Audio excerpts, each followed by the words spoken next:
फारूक ज़हूर जो हमें दिखा रहा है, घड़ी दिखा रहा है, जो चीज़ें दिखा रहा है, क्या ये वही हैं जो इमरान खान साहब को तोहफ़े में मिली थी? और उसके बाद फिर एक क्वेश्चन। देखिए, मैं इकबाल खान से जो चीज़ें ली जिनके ज़रिए बिकवाई उनमें फ़राह खान का कोई ताल्लुक नहीं है। एक नई खबर मिल रही है कि इमरान खान ने जो तोशा खाना से तोहफ़े लिए, फिर वो फ़रोख्त किए और उनकी तमाम तर रकम जो है वो नमल और शौकत खानम पे नहीं, लगा। नमल नाज़रीन, आप देख रहे हैं ग्लोबल पाकिस्तान। नाज़रीन, आज से कुछ दिन पहले इमरान खान की तोशा खाना घड़ी का मामला हर ज़बान पर ज़द-ए-आम था और एक नाम जो तवातर से लिया जा रहा था, फ़राह खान।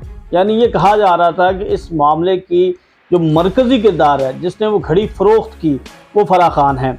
और उमर फारूक ज़हूर ने ये इल्ज़ाम लगाया और टेलीविज़न पर उन्होंने अपने इंटरव्यूज़ दिए और उन्होंने कहा कि हमारी मुलाकात हुई थी। अब मामला वहाँ से ज़्यादा दिलचस्प हो गया जब फ़राह खान की तरफ से वो तमाम रिकॉर्ड सामने रख दिया गया और ये कहा गया कि इन तारीख में या इस महीने में या इस हफ्ते में जिस दिन का ये दावा किया जा रहा है, ना तो वो बैरून मुल्क गई, ना उनका कोई वहाँ का एविडेंस है और ना ही कोई ऐसी चीज़ें रिकॉर्ड पर मौजूद हैं। तो इस पर जो है वो एडवोकेट अज़हर सदीक, उनके कौंसल हैं, उन्होंने 5 अरब रुपए हर्जाने का नोटिस जो है वो उमर फारूक ज़हूर को भिजवाया है और कानूनी कार्रवाई अब जो है वो शुरू कर दी गई है। अज़हर सदीक साहब हमारे साथ मौजूद हैं, इनसे कुछ तोशा खाना घड़ी के हवाले से भी सवाल करेंगे, जो इनकी मौकला पर इल्ज़ामात लग रहे हैं वो भी सवाल करेंगे और कुछ अंदर की बातें भी कोशिश करेंगे कि इनसे निकलवा लें। वैसे तो बड़ा मुश्किल होता है। अज़हर भाई, सबसे पहले तो बताइएगा, ये तोशा खाना घड़ी इमरान खान की है, इसमें फ़राह बीबी का क्या किरदार है? बहुत शुक्रिया। और देखें, हज़ारों ख्वाहिशें ऐसी कि हर ख्वाहिश पे दम निकले, बहुत निकले, अरमां पर कम निकले। पूरा जोर लगा लिया पीडीएम की जमातों ने कि इमरान खान को जकड़ के रख दें। अच्छा, वो मेरा ख्याल है पत्थर की बंधी हुई, हीरे जवाहरात की बंधी हुई जंजीरें तोड़ के ऐसे निकल गया उनके वहम गुमान में नहीं। और तोशा खाना, पहले जरा एक समझ लीजिएगा, तोशा खाना इशू है क्या। आप गए हैं बैरून मुल्क, आपको एक तोहफा दे दिया जाता है बैरून मुल्क के तौर पर, वो रिश्वत ना समझी जाए, को फ़ायदा ना समझा जाए, उसका फिर रिकॉर्ड रखा जाता है ताकि वो रिकॉर्ड में रहे कि उसको ये तोहफा दिया गया। फिर कानून इजाज़त देता है। आपको याद है लाहौर हाई कोर्ट का चीफ जस्टिस जनाब जस्टिस कासिम अली खान साहब की कोर्ट में लगता था मामला, वो रूल्स चैलेंज हुए थे और वहाँ फिर तय हुआ था कि ऑक्शन के ज़रिए इसको ढाया जाए। इमरान खान साहब ने वो 20% जो रेगुलेशन इजाज़त देते थे 40% कर दी। अब इमरान खान साहब वो शख्सियत हैं जो इस तरह की तोहफे ताए पता नहीं कितने मिले हैं अरबों रुपए के, और उन्होंने शौकत खाना निमल उनमें लगा दिए हैं। पहले ज़रा ज़हन में समझ लीजिए कि ये कोई ज़ाती शहज़ाद पे लिए इस्तेमाल किया, बेचा। यानी अज़हर भाई, यहाँ पर हमें एक नई खबर मिल रही है कि इमरान खान ने जो तोशा खाना से तोहफ़े लिए, फिर वो फ़रोख्त किए और उनकी तमाम तर रकम जो है वो नमल और शौकत खानम पे नहीं, लगा। नमल या शौकत में आपको हिसाब था, ये पैसा लगाया गया उन्हें सड़क बनाने में। नहीं, वो तो एक स्पेसिफिक घड़ी वाला मामला है ना, लेकिन ओवरऑल में बात ओवरऑल उनके जितने भी अगर कोई तोहफ़ वगैरह ना, जितने तोहफ़े वगैरह वो लेते रहे पहले, मैं उसकी बात कर रहा हूँ। मैं ये नहीं एक आइडिया दे रहा हूँ। उन्होंने कई ऐसे हैं प्लॉट मिले हैं तब लगा दिए उन्होंने, कई काम जो है ना। तो यहाँ और इसमें तो कोई शक नहीं है कि फ़राह शहज़ादी साहिबा बुशरा बीबी की दोस्त हैं और पुरानी दोस्ती है, कोई नई की बात नहीं हो रही है। और क्या दोस्ती रहा, बुरी बात है। अब उनके आना जाना था तो कोई ना निकला, तो सॉफ्ट टारगेट ये मिला कि इसको पकड़ लेते। वजह जो कि कारोबार करती थी, अब कारोबार को बेस बना के एक कामरा शुरू किया गया। और तोशा खाना में इमरान खान से जो चीज़ें ली जिनके ज़रिए बिकवाई उनमें फ़राह खान का कोई ताल्लुक नहीं है, फ़राह शहज़ादी का कोई ताल्लुक या वास्ता नहीं है। जहाँ बेची है वो रसीदियाँ ऑलरेडी आ चुकी हुई हैं। और ये उमर फारूक ज़हूर का आपको पता है कि अभी उसका नाम ECL से वफाकी को मैंने निकाल दिया है। अच्छा, क्यों निकाला है आप ज़रा समझिएगा। ये फ़ायदा दिया ना उनको, उनके साथ मिले हुए थे। बशीर मेमन का किरदार वो मैं आपको कहेंगे, मैं आपको एक रिपोर्ट भेज देता हूँ जो फाइल की है FIA ने 2000 से शुरू होके और 2022 तक के सारी कार्रवाई और कारनामे बताए हैं। कितनी FIR हुई, क्या क्या करप्शन हुई, क्या फ्रॉड किए, वो एक एक तफसीलात सारी रिकॉर्ड के ऊपर है। और ऐसे लोगों को तो ECL से निकालना बनता ही नहीं है जब अदालतों को चमका अपना चकावा दे रहा है और बैठ के ये सारे। अब इनके साथ चीज़ें सारी जुड़ी हुई हैं कि अभी कार्रवाई ज़रा बड़े लेवल पे शुरू कर दी है।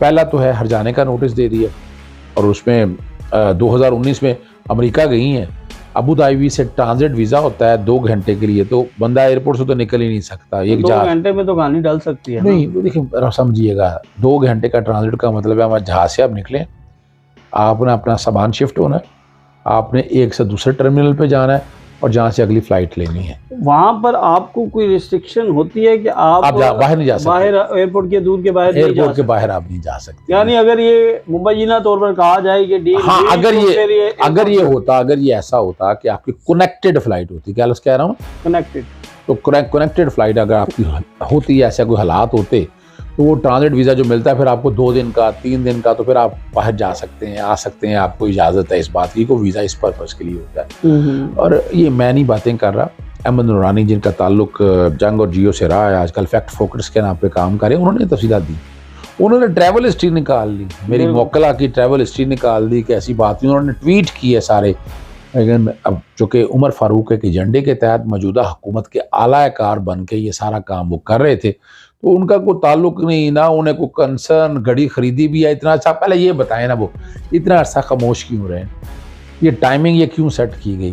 तोशा खाना के जब मामले शुरू हुए एकदम उन्हें ख्याल आ गया, और असल मालिक भी सामने आ चुके हैं, तो ये झूठ, फ्रॉड और बेनकाब बड़ी बुरी तरह से हो चुका हुआ है।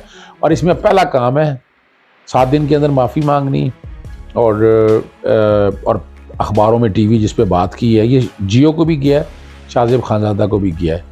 साथ ही एक और बात कर दी है कि ना, और 5 अरब के हर जाने का नोटिस। अब यही बात नहीं रुकती, पैमरा में भी कंप्लेंट दायर हो चुकी है। अच्छा, हाँ, पैमरा में भी शिकायत चलेगी। अब आगे है फौजदारी मुकदमा, 499 और 500 के तहत मुकदमा दर्ज कराएंगे, इस्तगासा कराते हैं, मुकदमा दर्ज कराते हैं, FIR दर्ज हो गई है, मैं बता दूं आपको इंशाल्लाह।